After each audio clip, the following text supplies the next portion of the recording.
예, 문학과 인간 6주 공부를 합시다. 6주는 소설, 6주부터는 소설에 대해서 공부를 하도록 합시다. 일단 6주는 1, 2, 3차 시에 이 자료, 일단 여러분에게는 소설에 대하여 라고 되어 있는 6주 수업 자료를 제공을 하고 또 나름 보충을 해서 1, 2, 3차 시 각 50분씩 이렇게 수업 자료를 만들어서 여러분이 볼 수 있도록 그렇게 하겠습니다. 글씨를 조금 키워 볼까요? 예. 이제 이 6주차 수업 자료는 특히 이제 내 책 소설에 대하여의 일단 들어있는 자료입니다. 예. 나중에 이제 뭐 동화 수필도 설명을 할 터인데 그런 내용도 이제 나중 주차에 이 책에 좀 일단 들어있는 내용이고, 그 다음에 이제 옆에 오늘의 기분은 이제 2020년 10월에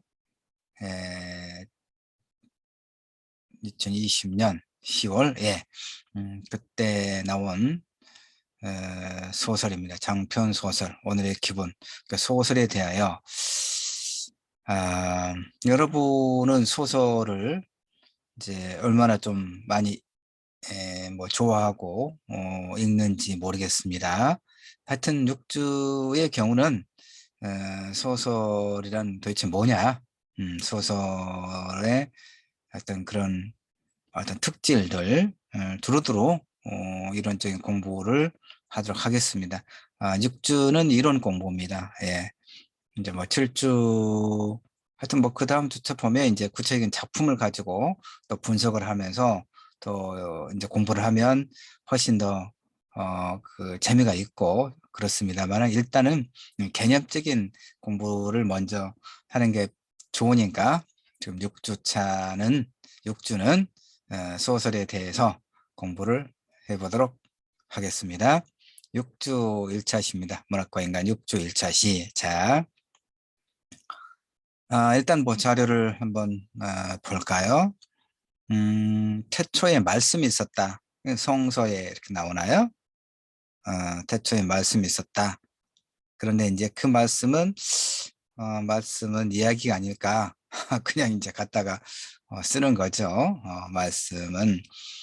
그러니까 무슨 얘기냐면, 소설이란 무엇인가를 설명할 때 이제 여러 가지로 설명을 할 수 있는데, 가장 기본적인 것은 뭐냐면 이야기입니다. 이야기. 그러니까 소설이란 뭐냐?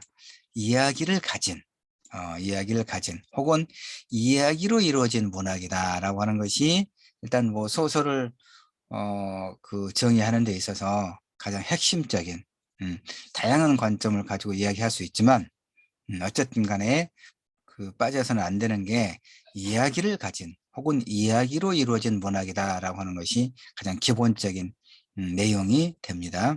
소설, 이야기를 가진 혹은 이야기로 이루어진 문학. 내가 이제 또 나중에 더 이야기하겠지만, 내가 이제 소설 창작 강좌에서는 소설은 이야기를 이야기하는 것이다, 내가 또 이렇게 이야기하기도 합니다. 지금 이야기가 세 번이나 나왔네. 소설이란 이야기를 이야기하는 것이다 라고 이야기를 합니다. 라고 말을 하죠. 예. 그러니까 소설은 이야기를 이야기하는 것이다. 소설이란. 예.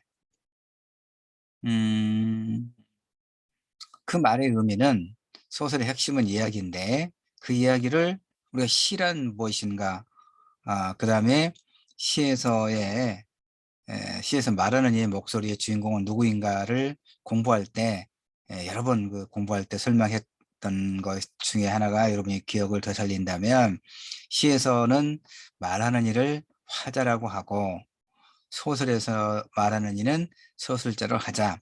소설에서도 뭐 화자, 말 그대로 화자라고도 할 수 있지만 대체로 서술자라고 이야기하고, 섞어서 씁니다. 화자든 서술자든. 근데 이제 서술자라고 하는 게 좀 더 본래적 의미에 가깝죠. 그러면 시에서 말하는 이는 화자, 시에서의 화자는 어떤 대상을 보고 그런 느낌을 노래하는 것이죠. 음. 그런데 소설에서의 화자, 서술자는 어떤 이야기를 독자에게 들려주는 그런 사람이죠. 그러니까 소설이란 이야기를 이야기하는 것이다. 이렇게 내가 이제 늘 강조를 합니다. 근데 여러분이 지금 이제 그냥 여러분한테는 편하게 설명을 한다면 소설은 일단 이야기를 가진 혹은 이야기로 이루어진 문학이다라고 하는 것이 소설을 정의하는 데 있어서 빠져서는 안 될 매우 핵심적인 기본적인 내용이다. 이렇게 일단 이해를 하기 바랍니다. 그 다음에 아라비아 지방의 민화를 중심으로 민화는 이제 그야말로 민가에서 전해지는 이야기, 뭐 민담, 뭐 신화, 민담, 전설, 뭐 이런 걸 합해서 이제 민화라고 하죠. 구술 문학 입으로 전해지는. 그러니까 아라비아 지방의 민화를 중심으로 페르시아, 인도, 이란, 이집트 등지의 설화가 첨가되어 이루어진 작자 미상의 선화집 천일야화. 천일야화의 경우가 이런 이야기를 가진 혹은 이야기로 이루어진 문학이라고 하는 소설의 정의에 가장 부합하는 그런 얘가 천일야화다라고 말할 수 있을 거예요. 천일야화. 천일야화의 이제 내용은 부정을 저지른 왕비를 처단하고 날마다 그 신부를 새롭게 맞아들인 후에 다음날 죽여버리는 아라비아 왕에게 여러분 이 이야기 좀 들었을 법해요. 그렇죠? 그러니까 부정을 저지른 왕비를 처단하고 이제 그 요즘 말로 말하면 여혐이죠. 그래서 이제 그 새로운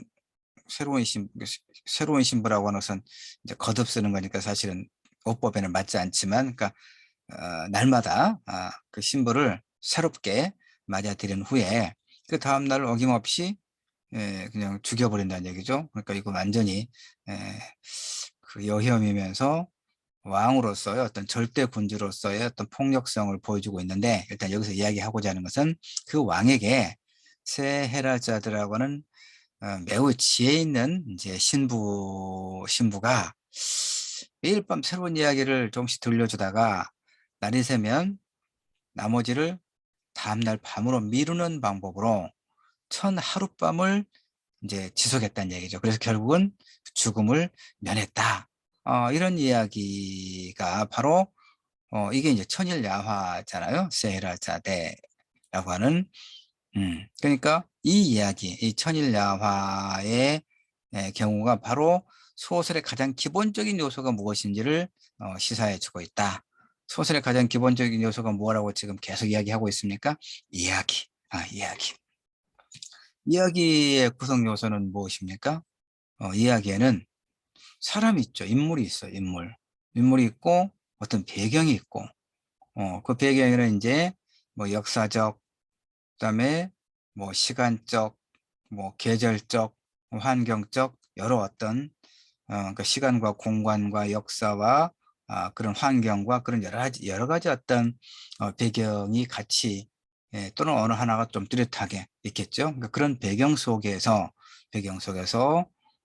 어, 어떤 사건, 어떤 갈등을 겪으면서 이야기가 진행되는 거. 이게 이야기죠. 이야기의 구성 요소. 그러니까 소설 구성의 3요소는 인물, 배경, 사건. 이렇게 이야기하잖아요. 예. 이야기는 바로 그런 것이죠. 그러니까 천일라와에서는 아라비아 왕이 있고, 세헤라자드라고 하는 현명한 신부가 있고, 죽음을 면하기 위해서 왕에게 아주 흥미있는 이야기를 들려주다가 그 이야기를 다 그날 밤에 끝내버리면 다른 사람들과 마찬가지로 다음날 자신도 죽음을 면하지 못할 것을 뻔히 알고 있으니까, 왕이 관심을 갖고 있을 때 이야기를 끊어서 이제 다음날 밤에 나머지 이야기를 해드릴게요 해서. 그러니까 이게 그 우리 요즘에 뭐 드라마든 스포츠 경기든 영화든 그 TV에서 보면 중간에 소위 중간 광고를 하잖아요. 그런 것 꼭 마찬가지죠. 그럼 우리가 오디션 프로그램도 그러고 A 하면서도 그 채널을 고정하지 않을 수가 없잖아요. 예, 그런 세헤라 짜데. 그러니까 소설의 가장 기본적인 요소는 이야기다. 이야기. 물론 재미있고 그렇죠. 그 독자가 흥미를 가질 만한 음, 그야말로 재미있고 뭔가 유익한 그런 이제 이야기가 되겠죠. 예. 그다음에 이제 물론 이제 그 이야기의 이 소설의 근원을 이제 한번 살펴보면 동양에서나 서양에서나 애초에는 오늘날 우리가 이해하고 있는 바대로 소설의 개념이 아닌 소위 길거리에 떠도는 변변치 못한 이야기 이렇게 이제 받았어요. 그 소설의 기원을 이제 이렇게 따져보면 그래서 그런데 이제 그 르네상스 이후에, 그러니까 우리가 지금 이야기하고 있는 것은 이제 근대 문학, 이것도 시를 공부할 때, 시란 무엇인가를 공부할 때, 그 설명한 바가 있습니다. 근대성, 그러니까 중세의, 그러니까 중세의 그 세계관은 신 중심의, 그러니까 교회가, 가톨릭 교회가 그 지도하는 가르치는 바대로의 신 중심의 어떤 주술적 세계관. 그런데 그것을 이제 인간 이성 중심의 근대적 세계로 변화된 게 이런 종교 개혁이라든가 이제 뭐 프랑스 대혁명이라든가 또 이제 나중에 산업혁명이라든가 이런 이제 여러 가지 사건들이 맞물리면서 그런 중세의 질서가 와해되고 그다음에 근대 어떤 자본주의 체제로 이렇게 에, 거대한 그 삶의 어떤 그 작동하는 흐름이 변화되죠. 그래서 우리가 지금 이야기하고 있는 서정시 그리고 소설은 바로 그런 근대적 개념으로서의 그러니까 이 부주화 계급의 어떤 그 이해라든가 그런 사고를 반영하는 그런 문학인 거예요. 일단. 그러나 이제 소설의 맨 처음 기원을 따져보면 기원, 어떤 것으로부터 또 무엇으로부터 소설이라고 하는 문학 양식이 시작되었는가를 이렇게 쭉 거슬러 올라가 보면 어, 오늘날과는 달리 뭐 변변치 못한 이야기, 여항에서 그냥 민가 그 사람들이 살아가는 뭐 골목마다 그 마을마다 그런 데서 떠도는 그냥 주막집에서 주막은 뭐 우리가 주막 주막은 우리는 코로나 바이러스가 2년 넘게 지속되기 때문에 주막도 못 가죠. 주막 음, 뭐 클럽이나 뭐 호프집이나 이런 데 못 갑니다. 하여튼 뭐 그런 이제 의미로 쓰였단 말이에요. 어, 그러나 르네상스 이제 그 문해부흥을 이야기하죠. 이것도 시를 설명할 때 많이 이야기했습니다. 어떤 문화예술의 부흥, 그 이제 그 어떤 쇠, 쇠퇴해진 어떤 것을 새롭게 되살려서 힘을 갖게 하는 것, 그걸 부흥이라고 하잖아요. 음, 문화예술의 부흥, 문의 부흥, 르네상스. 그러니까 무엇을 고전, 그러니까 고대 그리스의 문화예술을 찬란한 인간 중심의 그런 문화예술을 되살리자. 여러분 이해 되잖아요? 중세 천년이라고 하는 게 신중심의 세계관. 근데 그것을 이제 대체하는 인간 중심의 세계관. 그러면 어디서 고대 보니까 고대 그리스의 인간 중심의 그런 문화예술이 꼽혔더라. 그걸 다시 되살리는 게 르네상스, 문해부흥. 그러니까 종교개혁, 문해부흥, 프랑스 대혁명, 산업혁명 이런 것들이 이제 계속 일어나면서 근대적 개념, 근대성을 갖게 됐다 이런 얘기죠. 그런 흐름 속에서 이제 새로움이다. 영국에서 이 소설이라는 뜻으로 쓰인 노벨. 이런 명칭에서 알 수 있듯이 소설은 그러니까 인간에 대한 새로움의 탐구요 표현을 의미하게 됐다 이런 얘기죠. 이 노벨은 새롭다는 뜻을 지닌 이탈리아어 노벨라에서 연유하고 있다 이런 얘기입니다. 근데 이제 소설을 또 픽션이라고도 하거든요. 이것은 미국식 개념.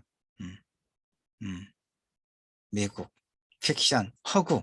그러니까 소설이 어떤 새로운 어떤 새로움의 탐구, 인간에 대한 새로움의 탐구의 표현이다 이야기를 가지고 있는데, 그랬을 때 이제 노벨라, 노벨, 그다음에 이제 픽션은 미국에서 이제 발달한 이런 허구적 어떤 허구를 본질로 하는 이야기. 예.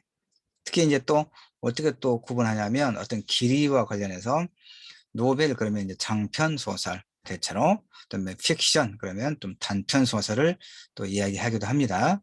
어쨌든 뭐 노벨이든 픽션이든 노벨라, 픽션 둘 다 이제 소설의 어원과 관련해서 의미를 지금 짚어보는 겁니다. 그러니까 소설을 픽션이라고 하면 이건 사실의 기록이라기보다는 뭐죠? 픽션, 상상적인 세계를 허구화한다는 의미. 그래서 소설이란 이제 정리를 합시다. 소설이란 뭐냐?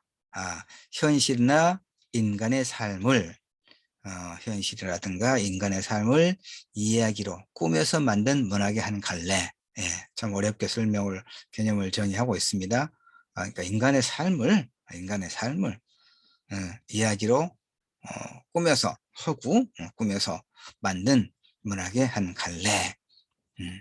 그러니까 여기서 현실이라는 얘기는 현실처럼 느껴지는, 우리가 이제 그럴듯하다라고 얘기하잖아요. 그럴듯하다. 현실처럼 느껴지는 그런 그 꾸며진 이야기를 통해서. 근데 문제는 뭔가 이야기를 꾸며냈다. 그럼 우리가 보통 일상에서는 이제 그렇게 이야기하면 뭐죠? 그게 거짓말. 거짓말. 심하면 그게 이제 반복되거나 피해를 입히면 사기꾼.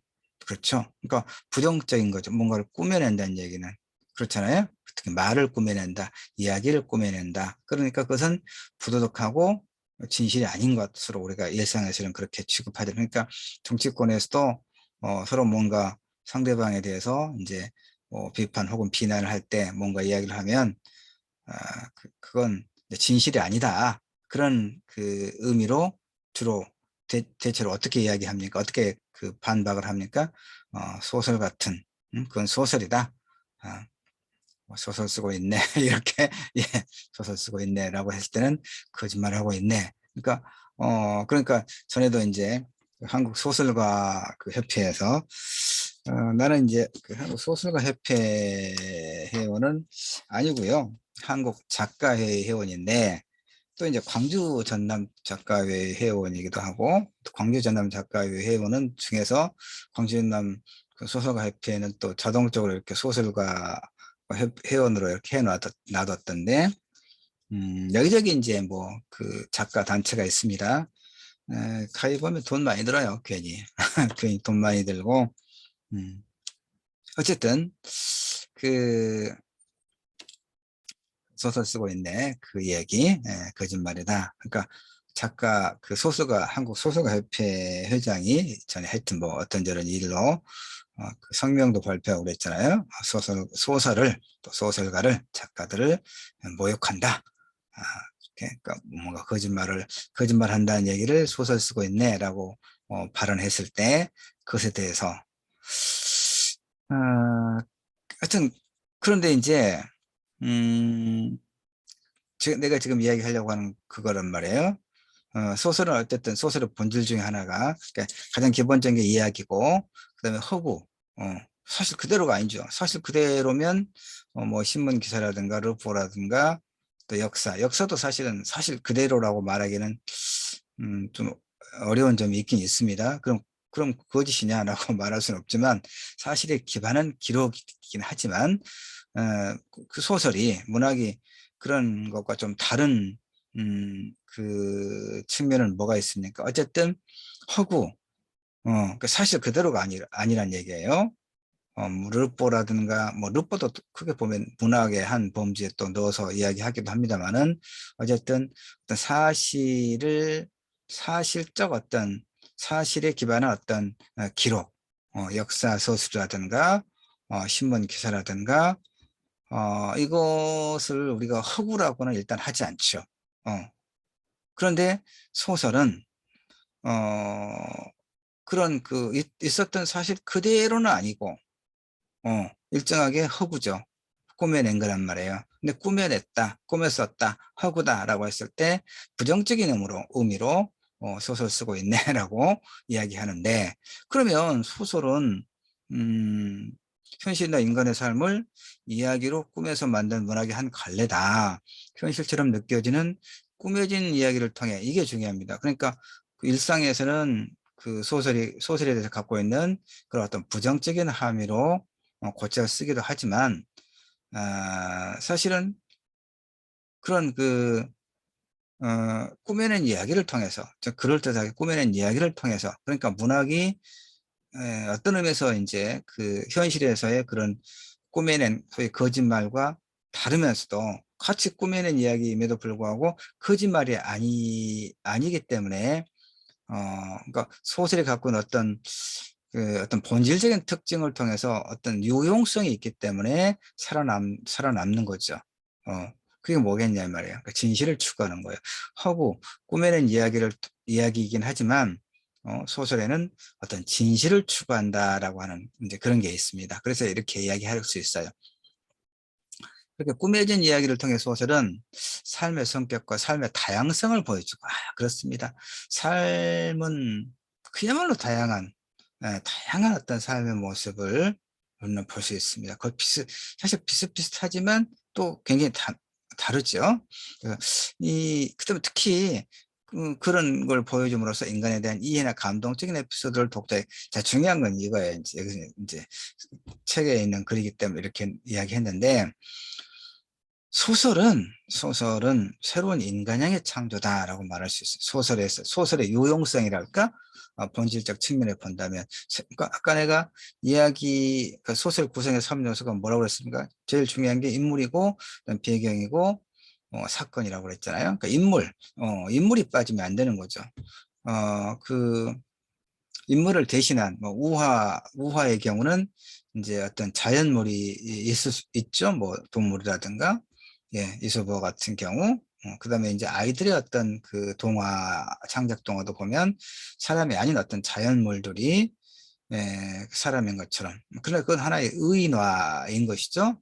그러니까 결국은 소설에서의 그 이야기의 중심에는 인물이 있는 것이죠. 그러니까 소설은 그 허구적인 이야기를 통해서 새로운 인물형의 창조, 이것이 소설의 굉장히 본질적인 어떤 특징 중에 하나입니다. 소설은 무엇이냐라고 했을 때 이제 다양하게 이야기할 수 있어요. 규정을 같은 이야기를 가진 문학이다라고 하는 것은 가장 본질적인 거. 누가 소설에 대해서 누가 뭐라고 하든 간에 그 이야기는 변함이 없는데, 그러니까 그걸 통해서 결국 뭐 하려고 하는 거냐, 소설이라고 하는 것이 했을 때 새로운 인간의 창조다라고 또 말할 수가 있어요. 그건 뭐냐면, 어, 결국 이제 또 그걸 좀 달리 설명하면, 어, 무엇이 가치 있고 의미 있는 삶인가? 우리는 그 여러 가지 어떤 다양한 그 어떤 상황과 선택지를 마주하잖아요. 어, 그런데 그런 선택지에서 어떤 선택을 하는 것이 가장 올바른 것인가, 가치 있는 것이고, 가치 있고 의미 있는 것인가. 이건 그 어떤 상황에 따라 다 다를 수 있잖아요. 그러니까 그런 어떤 상황 속에서 인물이 마주하고 있는 어떤 현실의 압력, 갈등, 그걸 마주하고 그걸 극복하기 위해서 또 견디면서 앞으로 나아가는 소설의 이야기를 통해서 인물의 어떤 새로운 인물형의 창조, 이렇게 설명할 수가 있습니다. 계속 이제 이야기할 테니까. 머리가 왜 가렵지? 네. 그, 그러니까 소설이라고 하는 게 우리가 소설이 여러분 시 공부할 때도 뭐 비슷한 이야기 했는데 시란 무엇인가 우리가 다 알고 있잖아요. 모르지 않죠. 그럼에도 불구하고 시를 해명할 때 상당히 많은 시간이 들었잖아요. 소설도 마찬가지입니다. 우리가 소설이란 무엇인지를 알고 있고 그럼에도 불구하고 소설에 대해서 설명하는 것이 단순하지는 않죠. 그것은 인간이란 무엇이다, 혹은 인간의 본성이란 무엇이다를 한두 마디로 규정하기가 쉽지 않은 것처럼 소설도 그렇습니다. 그래서 이제 몇 시간을 두고 또 계속 설명을 하고 또 이제 다음 주차부터서는 어떤 그 구체적인 작품을 읽어가면서 또 결국은 소설은 무엇인가를 볼 겁니다. 소설은 무엇인가, 문학이란 무엇인가를 공부하는 것은 결국은 인간이란 무엇인가를 공부하는 것과 다를 것이 없다. 그럼 우리 교과목이 뭡니까? 문학과 인간. 문학의 대상은 인간의 삶이다라고 하는 것이죠. 그 인간의 삶을 허구적으로 표현해낸 것. 그러면서 어떤 진실을 담고 있는 것. 이게 이제 문학이고 소설이다. 라고 얘기를 할 수가 있습니다. 자, 그래서 이제 소설은 이제 그 계보에 있어서 서사시와 로망스와 이제 그 또 아까 이제 소설의 연원과 해서 또 발생과 관련해서 이야기한다면 서사시와 로망스로부터 이렇게 또 비롯해요. 고대 그리스 시대의 히랍의 그 호메로스의 오디세이아와 일리아드는 이제 서구 문학사에서 최초의 서사시 이렇게 이제 평가받아요. 이게 소설의 기원이에요. 발생학적으로. 음. 영웅 호걸들의 무용담을 다루는 이런 서사시는 격렬한 감정이나 사상을 다루는 서정시와는 달리 일정한 줄거리를 갖고 있죠. 그러나 서사시와 소설 사이에는 또 차이가 있는데, 예를 들어서 호메로스의 오디세이아와 근대 소설의 첫 머리에 드는 작품이라고 할 수 있는 데니얼 디포의 로빈슨 크루소. 자, 그러니까 서사시를 대표하는 호메로스의 오디세이아, 근대 소설의 가장 첫머리에 놓이는 걸로 우리가 평가하고 있는 문학사에서, 서구 문학사에서 디포의 로빈슨 크루소를 비교해 보면 서사시와 소설의 차이가 명백하게 드러납니다. 자, 이제 어떻게 차이가 있는가 봅니다, 여러분. 오디세이아의 주인공 오디세우스가 트로이 전쟁을 마치고 바다에서 갖은 역경과 고초를 겪으면서 고향으로 돌아옵니다. 고향으로 돌아와요. 그런데 로빈슨 크루소는 부모의 만류를 뿌리치고 집을 떠나요. 이겁니다. 이거 집을 떠나서, 그러니까 오디세우스는 집으로 돌아오죠. 고대 서사에는 귀향의 이야기입니다. 그런데 소위 이제 소설은 집을 나서서 집을 나서서 무엇인가를 어떤 찾아가는 자를 찾아가는 긴 여정의 이야기가 근대 소설의 근대가 아니라 소설의 출발부터 가지고 있는 본질적인 특징이다, 이런 얘기죠. 이해가 좀 됩니까? 뚜렷하게. 예, 고대 서사시는 집으로 밖에서 온갖 역경을 이제 이겨내고 집으로 돌아오는 이야기. 근데 소설은 스스로 집을 나가서 뭔가를 찾아가는, 자를 만들어가는 자아 찾기의 여정. 이렇게. 그래서 다시 로빈슨 크루소는 부모의 만류를 뿌리치고 집을 떠나서 선원이 되려고 바다로 향하죠. 그러니까 한 주인공은 집을 향해서 오고, 오디세이아의 주인공 오디세우스 서사시, 다른 주인공은 누구? 로빈슨 크루소. 다른 주인공은 집에서 뛰쳐나와 드넓은 세상으로 나아간다 하는 겁니다. 이렇게 호메로스의 작품에서와는 달리 드포가 아니라 디포인데 데니얼 디포의 작품에는 초기 자본주의 사회에 살던 인간의 진취적 팽창주의, 자립심과 독립심, 실험정신이 잘 드러나 있죠. 비현실적인 과거의 사건이 아닌 당대의 역사적 사건을 다룬다는 점에서도 소설은 서사시와 크게 달라요. 그래서 아까 소설이란 이렇게 정리할 때, 개념을 정리할 때 현실이나 현실의 이야기. 물론 인제 그 음 현실의 이야기.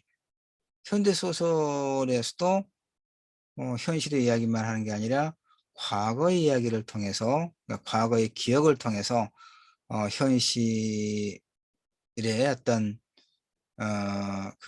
마주하고 있는 어떤 곤경, 음 이런 것을 풀어가는데, 과거의 이야기, 오늘날 나를 또 어떤 상황을 규정하게끔 만든 과거의 이야기를 이제 또 되짚어 보기도 하죠.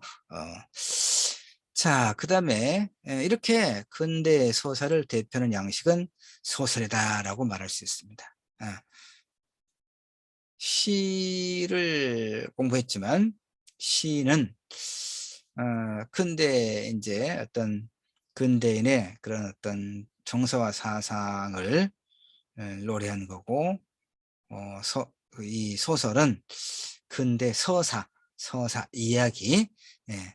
이야기가 그러면 근대 서사를 대표하는 양식은 소설, 뭐 이제 시곡도 있죠. 시곡도 있고, 또 뭐가 있겠습니까? 전기. 예, 뭐 이렇게 있겠죠. 그다음에 이제 좀 더 나아가면 뭐가 있습니까? 영화. 예. 그 시나리오. 그러니까 그 연극의 대본이 되는 희곡. 그다음에 영화의 대본이 되는 시나리오. 뭐 전기. 다 이야기를 가지고 있죠. 인물과 배경과 사건. 소설도 그렇고 이거 다 서사체라고 말할 수 있습니다. 서사체.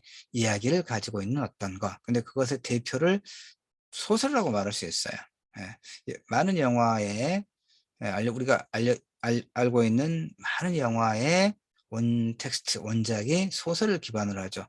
우리 한국 영화 중에 뭐 최근에는 이제 그 웹툰을 원작으로 하는 그런 영화가 만들어져서 이제 많은 관객으로부터 좋은 평가를 받고 있죠. 그러나 그것도 결국은 그 웹툰이라고 하는 하나의 그 인터넷에 연재되는 어떤 만화, 또 그 기원은 결국 이야기에서 비롯하는 것이죠. 이야기. 예, 이야기. 자, 다시 근대 서사를 대표하는 양식은 소설인데, 이 말의 의미는 소설이라고 하는 것은 근대인, 곧 개인의 발견과 매우 밀접한 문학 장르다라고. 자, 여러분 이거 이제 강조를 한번 해줄게요. 개인의 발견. 아, 근대 개인의 발견. 아까 이야기했잖아요. 중세 천년의 그런 그 세계에는 가톨릭이 가톨릭의 어떤 그런 신중심의 질서. 그러니까 거기에 개인은 없는 거예요. 그렇죠? 개인은 없어요. 어, 그런데 이제 종교개혁과 르네상스와 프랑스 대혁명과 산업혁명을 거치면서 이제 중세 그 봉건주의라고 하는 어떤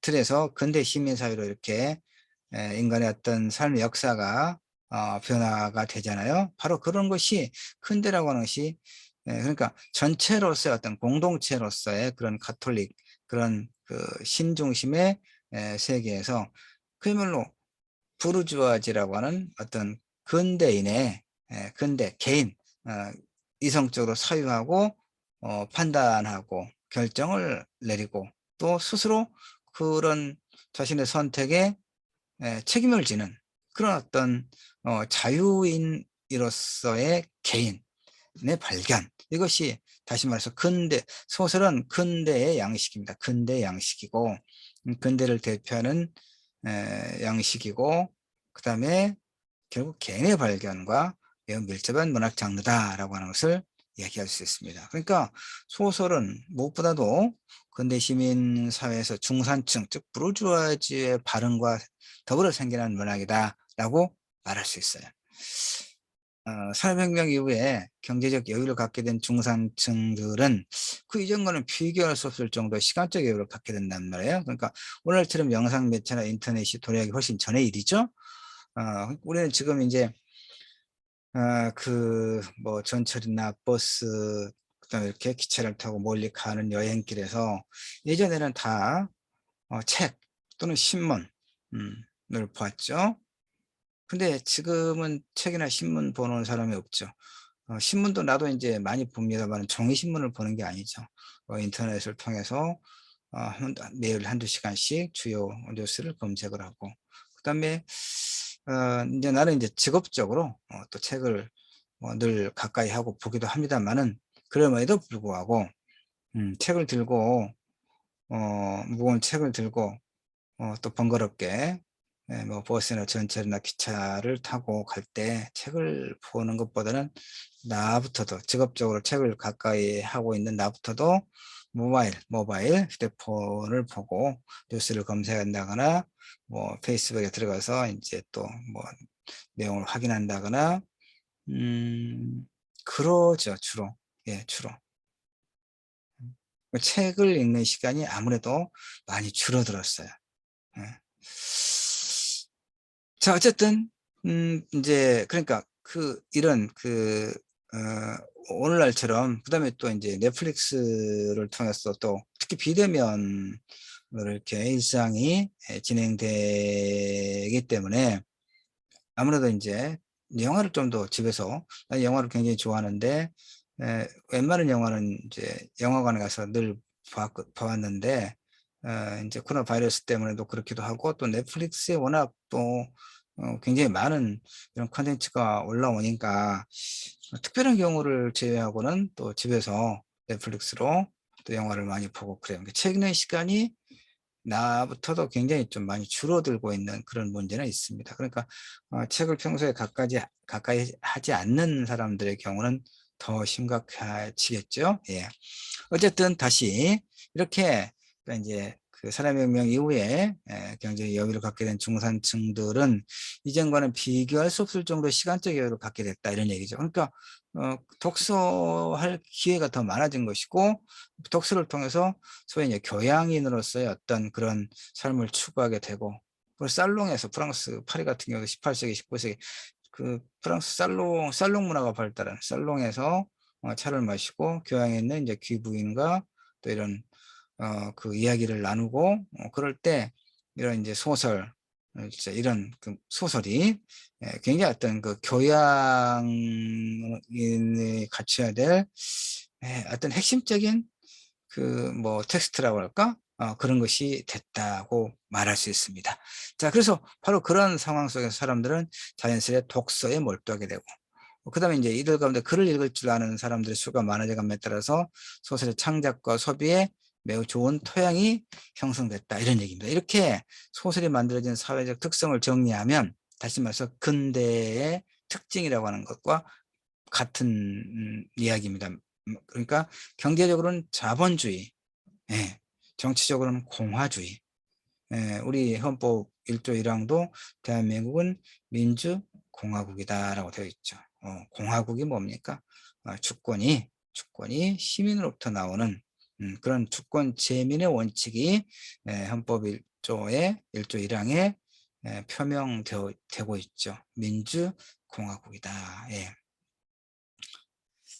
그다음에 사회적으로는 개인주의. 이것이 소설이라고 하는 근대 문학 장르의 탄생에 매우 중요한 환경을 제공했다 이런 얘기입니다. 알겠죠? 경제적으로는 자본주의, 정치적으로는 공화주의, 사회적으로는 개인주의가 아 그런데 근대 소설이 현실성과 주체성을 강조하고 개인주의적 문화의 소선이라고 해서 단순히 현실을 있는 그대로 묘사하거나 개별적인 인간의 파편적인 이야기만을 그리는 양식은 아니다 이런 얘기입니다. 역사적으로 모든 이야기 양식이 그렇듯이 소설 또한 세계와 존재를 총체적으로 파악하려는 그런 서사적 이상을 담지하고 또 그걸 추구하는 형식이다라고 하는 게 중요합니다. 세계와 존재의 진면목을 발견하려는 이상은 모든 서사 양식의 본질을 이루는 것이다. 서사 양식의 본질. 그러니까 세계와 존재의 진면목을 발견하려는 그런 이상. 소설도 예외가 아니다. 이런 얘기입니다. 어 여기서 이제 서사의 본질. 조금 그 다른 책을 가지고 조금 보충을 하겠습니다. 지금 내가 이제 가지고 있는 그 책상에 가지고 있는 책이 서사의 본질이라고 하는 제목의 번역서인데, 로버트 숄츠, 로버트 켈로그라고 하는 이제 그 학자들이 이 책을 썼고, 임병권 선생님이 이 책을 번역을 했습니다. 예림 기획에서 풀어냈는데, 나는 이 책이 2001년에 2001년 인쇄되고 발행됐습니다. 이제 번역 그 판권을 가지고 와서 번역했겠죠. 그때 당시 정가가 2만 원. 그러니까 굉장히 이제 지금 20년 전에 펴낸 책인데 2,000원. 2,000원을 잘못했습니다. 2만 원. 지금도 그러면 굉장히 이제 그러니까 굉장히 이게 서사학 텍스트로서 이제 대학원에서 그 현대문학을 문학을 전공하는 선생들이 이제 공부하는 그런 그 책이죠. 그런데 서사의 본질 이게 한 500페이지가 500페이지는 안 되군요. 420페이지 정도 되는 책인데 서사의 본질라고 했기 때문에 내가 좀 그 몇 가지만 설명을 좀 보충해서 하려고 합니다.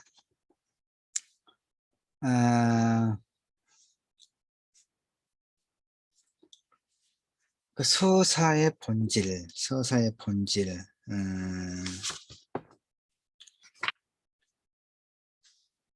그러니까 이제 지금 여기 보면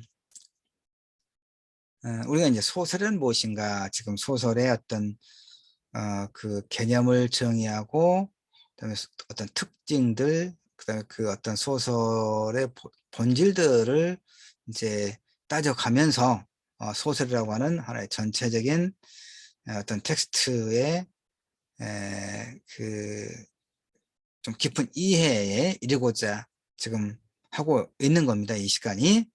그래서 소설은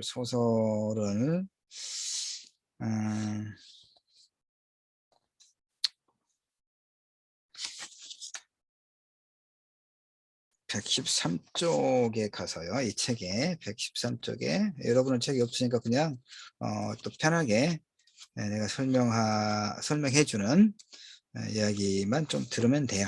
그러니까 그 서사적 예술에서의 의미가 뭐냐 그 말이에요. 서사체. 그러니까 이거 이제 지금 이 서사의 본질이라고 하는 책은 소설만이 아니라 서사체. 아까 이야기했죠. 이야기를 가지고 있는 어떤 그 양식. 그러니까 소설뿐만 아니라 뭐 전기라든가 희곡이나 시나리오와 같은 이제 오늘날의 방식으로 하면 웹툰과 같은 이야기를 가지고 있는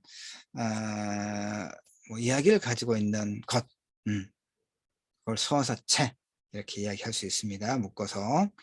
그러면 이제 이런 서사적 예술에서의 의미는, 그러니까 서사체에서 의미는 이를테면 작가가 창조하는 허구적 세계와 이건 이제 충분히 여러분이 이해할 수 있습니다. 그거는 내가 계속 그 얘기 했으니까 허구적 세계, 작가가 창조하는 허구적 세계와 그 다음에 이해 가능한 우주인 현실 세계 사이에 존재하는 관계의 기능이다. 좀 어렵지 않죠? 그러니까 아주 이 텍스트는 작가가 있겠죠. 작가의 어떤 세계관이 반영되어 있는, 구조화되어 있는. 그 다음에 우리 독자인 우리는 이 텍스트를 읽음으로써 그 다음에 이제 하나의 그 의미 체계를 그 이해하려고 하는 것이죠. 그러니까 텍스트를 매개로 작가와 독자는 서로 이렇게 연결되어 있는 그런 구조죠. 그런 관계를 가지고 있다, 이런 얘기죠. 그러니까 하나의 서사치를 이해한다라고 하는 말은 이 독자와 작가를 연결해주는, 매개해주는 하나의 매개체, 연결 구조로서의 텍스트의 구조와 내용을 충분하게 그 만족할 만한 그런 이해에 도달했다라고 말할 수가 있겠죠. 그러니까 어쨌든 작가의 현실 세계와 독자의 현실 세계 사이의 관계는 이제 그렇게 단순하지는 않습니다만은 어쨌든 그 텍스트를 매개로 독자와 작가는 일종의 어떤 해석 공동체에 속해 있다라고 일단 말할 수가 있어요. 다만 작가의 허구적 세계와 작가의 현실 세계 사이에 그러니까 작가의 허구적 세계와 작가의 현실 세계 사이에 존재하는 그런 어떤 그 본질적인 문제 역시 또 사실은 복잡하고 해결이 쉽지는 않습니다만은 그러니까 음 재현한다. 재현.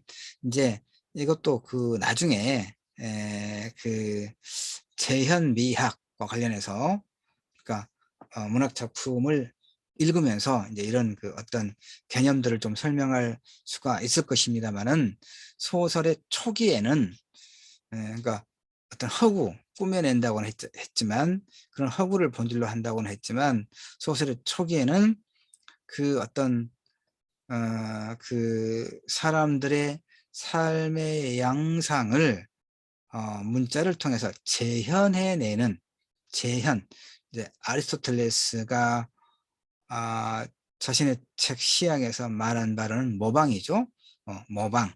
근데 재현 그대로 구현, 현현한다. 재현. 그러니까 가다듬고 되살리는 것. 그러니까 이런 것을 이제 재현이라고 이야기할 수가 있는데 그러니까 이제 이 서사의 본질과 관련해서 지금 여러분이 조금 좀 난감해 할 것 같긴 한데 금방 정리를 할게요. 이를테면 그 재현적 서사체 그러니까 이야기를 가지고 있는 것들을 서사체라고 말했잖아요. 그러니까 소설을 포함해서 당연히 그러니까 근데 이제 그 중에서 재현에 뭔가를 재현하는데 좀 더 많은 그 어떤 의미와 가치를 두고 있는 소위 재현적 서사체는 이제 의미의 전달에 좀 더 어떤 특장을 보일 수 있겠죠.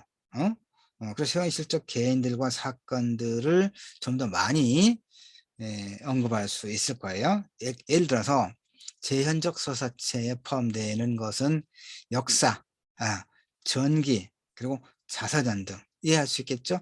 재현적 서사체, 재현에 좀 더 많은 의미와 가치를 두고 있는 서사체는 역사, 전기, 자서전과 같은 것들일 텐데 이런 것들은 그 다음에 이제 뭐 걸리버 여행기라든가 예. 그다음에 이 정도를 해야 되겠네요. 그 나 혼자만 그 내가 가지고 있는 책을 보면서 그 서사의 본질에 대해서 설명을 하려고 하다 보니까 내가 스스로 생각하기에도 조금 여러분이 어려울 수 있겠다 이런 생각이 들어서 자 그래서 요것만 이야기를 할까요?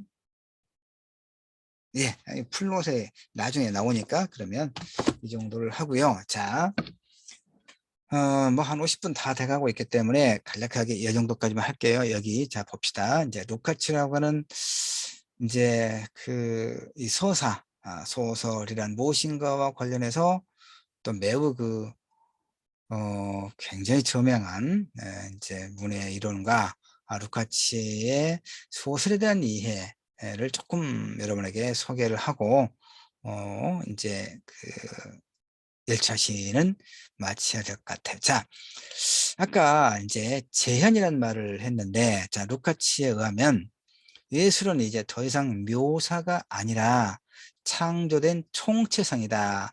총체성. 그러니까 이제 루카치는 소설의 이해에서 자신의 책 소설의 이해에서 이 총체성이라는 얘기를 이제 그 상위 개념으로 놓고 소설을 소설이라고 하는 어떤 소설체의 본질을 설명하고 있거든요. 자, 어,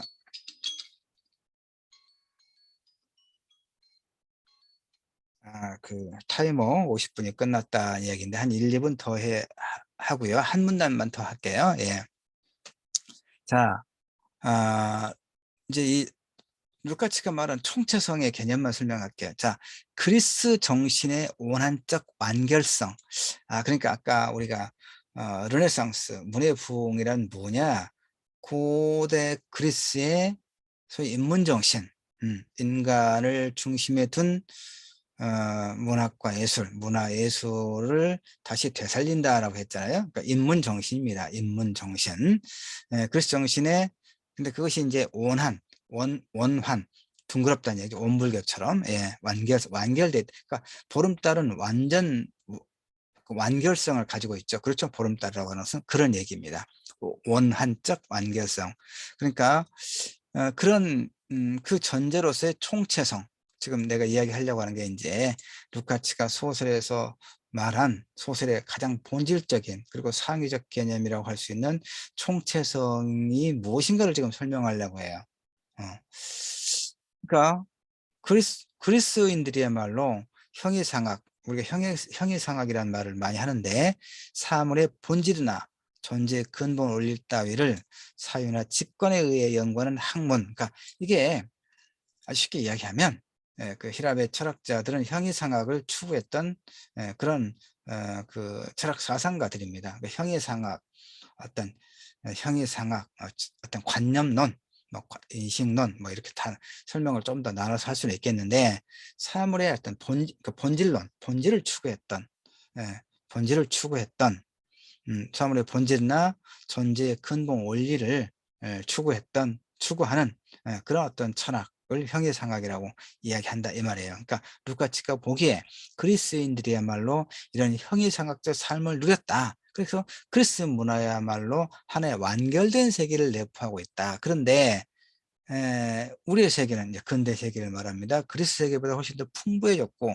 이러한 풍부함은 그리스적 삶의 근간을 이루고 있던 긍정적 의미, 다시 말해서 총체성을 사라지도록 만들었다 이렇게 이야기합니다. 자, 여기까지만 봅시다.